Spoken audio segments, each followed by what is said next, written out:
sur Menace Radio et aussi sur Radio Touchune, donc la radio des enfants en France. Et franchement, avec sa voix, je pense que le reconnaître, je vais laisser se présenter. Bonjour Laurent, je m'appelle Grégory Montel, personne ne me connaît donc ça va faire frémir absolument personne. Je suis l'un des acteurs de la série 10%. Ah ça, 10%, vous en avez entendu parler. On va vous bassiner avec 10%, ça va être infernal, vous allez voir, il va y en avoir de partout 10%. Qu'est-ce qu'on va retrouver dans cette saison numéro 2?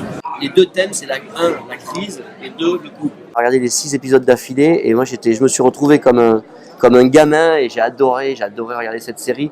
C'est-à-dire que tu vois, nous on joue dedans, on connaît le texte par cœur et on continue à la regarder, on arrive à oublier.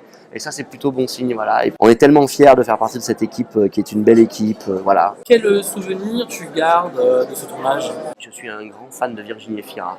Je trouve que c'est la plus grande actrice française en ce moment. Donc ça c'est un souvenir formidable.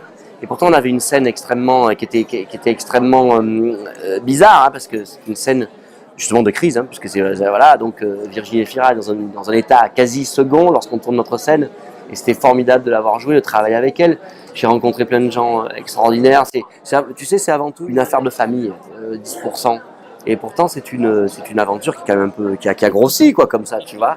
Et pourtant on est tous aussi contents de se retrouver. Donc voilà, je saurais pas te trouver un moment en particulier, sachant que on se lève le matin, on se dit on va tourner et on est heureux comme des papes. De plus, on est hyper fiers de faire partie de ce changement comme ça dans la fiction française, où on peut se permettre des choses un peu plus acides, un peu plus osées. Est-ce que tu penses qu'il y aura une saison 3? Je crois que France Télévisions a décidé de se relancer dans une 3e saison. Et puis tu verras le cliffhanger à la fin de l'épisode 6 nous laisse quand même penser qu'on devrait se retrouver d'ici un an ou deux. Quels sont tes projets futurs, hormis cette série? Tu sais, 10%, ça a un peu changé ma vie d'acteur, hein, parce qu'on m'a proposé plein de choses. Donc là, j'ai 3 longs métrages qui devraient sortir en été, à l'automne. J'ai un unitaire pour France Télévisions que j'ai tourné avec Claire Keim. J'ai 3 tournages qui sont prévus cet été. J'ai des tournages prévus à l'automne. Il y a plein de choses qui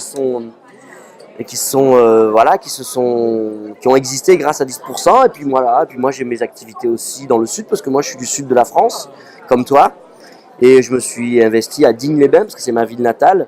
Et à Digne-les-Bains, avec une association, on a racheté le vieux cinéma de Digne, et puis on va en faire une salle de théâtre, salle de spectacle, salle de concert, un resto associatif, etc., qui est en train d'être monté, donc ça me prend aussi beaucoup de temps.